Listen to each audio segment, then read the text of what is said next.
मैं सुधरूंगा युग सुधरेगा, मैं बदलूंगा युग बदलेगा।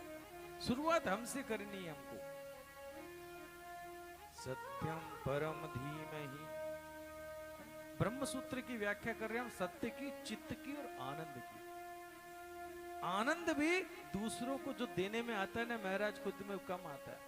किसी भी आनंद का एक उदाहरण उठा के देख लो आप। बात तोमर साहब क्या कथा कराई, आनंद आ गया सब। ये सब करके क्या मिला? आनंद।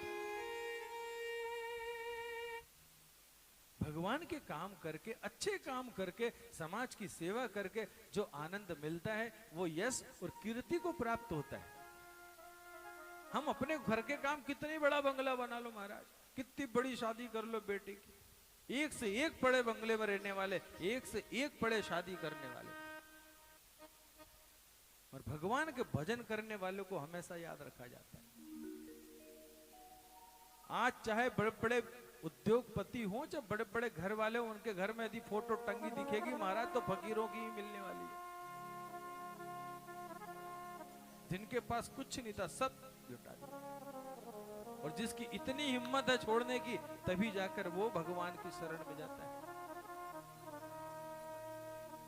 सेगांव वाले गजानंद महाराज का किस्सा, संत ऐसे ही थोड़ी बन गए संत। इनकी यात्राओं के पीछे न जाने कितने मर्म छुपे होंगे।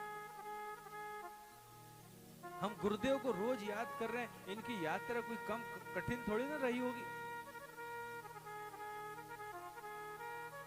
वे उस युवा अवस्था में जब पढ़कर आए मथुरा वृंदावन से, बंबई चले गए, अच्छी नौकरी लग गई, गुजरातियों को पढ़ाते थे संस्कृत महाराज, अच्छी फीस मिलती थी। बंबई जैसी जगह छोड़कर वापस दारूखेड़ी आए महाराज। ये कौन सा काम? मगर उस आत्मा को कहीं लगा कि मैं अपने क्षेत्र में कहीं ये ज्ञान से रोशन करूंगा जहां अभाव है, उसके लिए वे चल कर आए।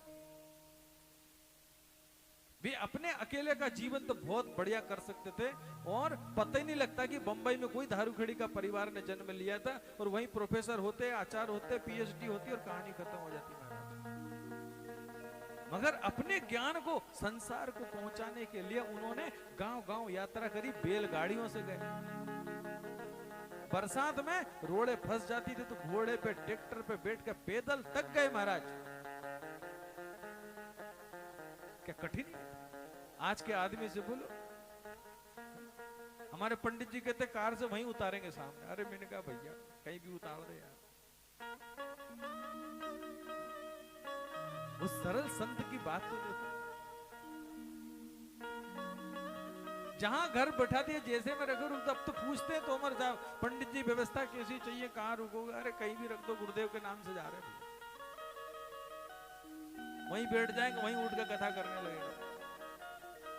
यदि उनसे सीखा तो यही तो कर सकते हैं हम। ऐसे गुरुदेव सरल,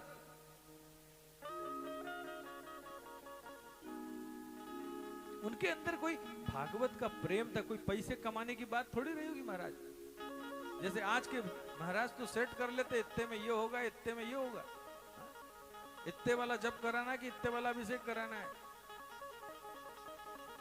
तुमको मालूम ही नहीं फिर कितने वाला हो गया। बोली गोपाल कृष्ण भगवान। उनके तो कई किस्से हैं। गुरु दक्षिणा दिया है तो क्या लगेगा क्या तेरा मारो मुंडो और धारो कान? मुंडा साबुत चाहिए और कान साबुत चाहिए महाराज। दो ही अच्छा हो तो बल्ब जल जाएगा, गोला लाइट मस्त। एक में से एक में भी प्रॉब्लम है तो फिर कुछ नहीं होने वाला है। न जाने कितनों को रोशनी कर गए गुरुदेव। मेरे बात यह है कि संत बनने के लिए बहुत कठिनाई है। सबसे पहला विरोध घर में ही होता है।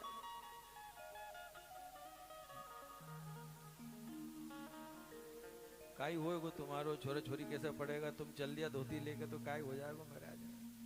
काई को ब्याह करो पहले ही समझ लेता तो अच्छा था। चलो बात बात में ताव में धोती उठा के जाना की धमकी दे।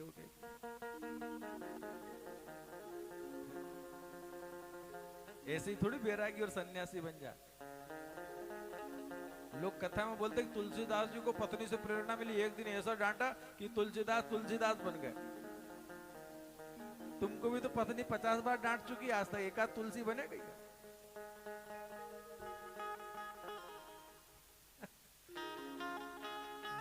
डांटने से तुलसी बन जाए तो फिर तो बहुत अच्छी बात है मेरा।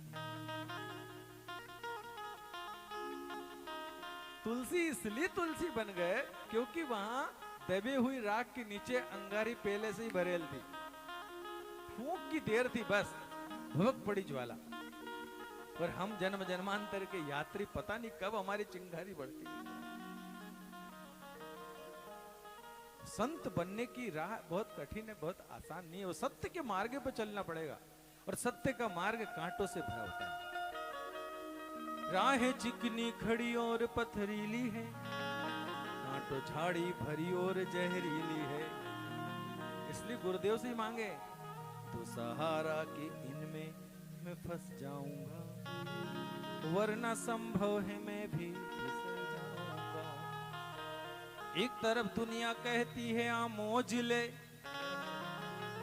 संसार के काम करने के तो अपने ही आनंद है, और यहाँ एकादशी 11 करना पड़े और न जाने कितना भूखा रहना पड़े, जब करना पड़े। एक तरफ दुनिया कहती है आ मौज ले, पर उधर धर्म कहता है दुख मोल ले। और परमात्मा की शरण में जाके बोल दो, भगवान तुम कहोगे उधर में चला जाऊंगा, साथ ले लो गोविंद आगे बढ़ जाऊंगा, साथ ले लो गुरु आगे बढ़ जाऊंगा। संत कितना सहन करता है उसकी कल्पना नहीं कर सकते। एक मिठाई बर्फी का पीस जब आपके पास पहुंचता है ना, तब तक उसकी यात्रा तो सुनो जरा। टैंकरों में दूध लाया, कढ़ाई में गरम, नीचे भट्टी जल रही है, लगे हैं साहब, सिकाई चल रही है, ऊंटते जा रहा है, लाल कर दिया उसको सफेद से, फिर शक्कर डाल, फिर और घीसा, फिर कढ़ाई में जमाएगा साहब, 200 रुपए।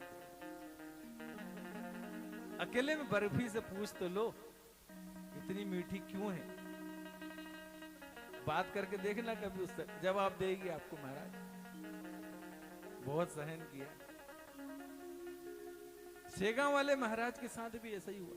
उनकी जो कथा पढ़ते हैं, अकेलानंद बाबा को भी मैं इस स्थान से याद करता हूं। आज हम सबको इस क्षेत्र में उनके भी दर्शन हुए।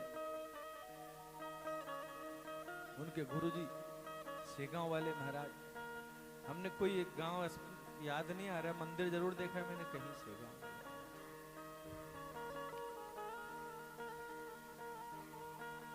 अब महाराष्ट्र में रोड किनारे जाओ तो गन्ने की चरखी वाले बैठ रहे थे महाराज।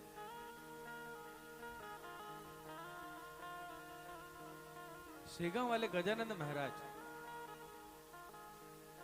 कुछ शरारती लोग आए और उस गन्ने पड़े से सेगांव वाले महाराज की पिटाई करना शुरू कर दिया, और वो गन्ने टूट गए, इतने मारे उनको। और वे भैया लोग जो भी होंगे वो झाड़ के नीचे बैठ गए। गजानंद महाराज ने उन गन्ने के टुकड़ों को इकट्ठा किया, चरखी में लगाया, रस निकाला, गिलास ले जाके उन्हीं के सामने रख दिया कि महाराज पी लो।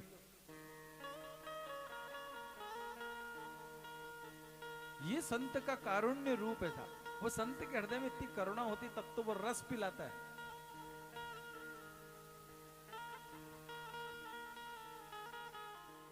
सद्गुरुदेव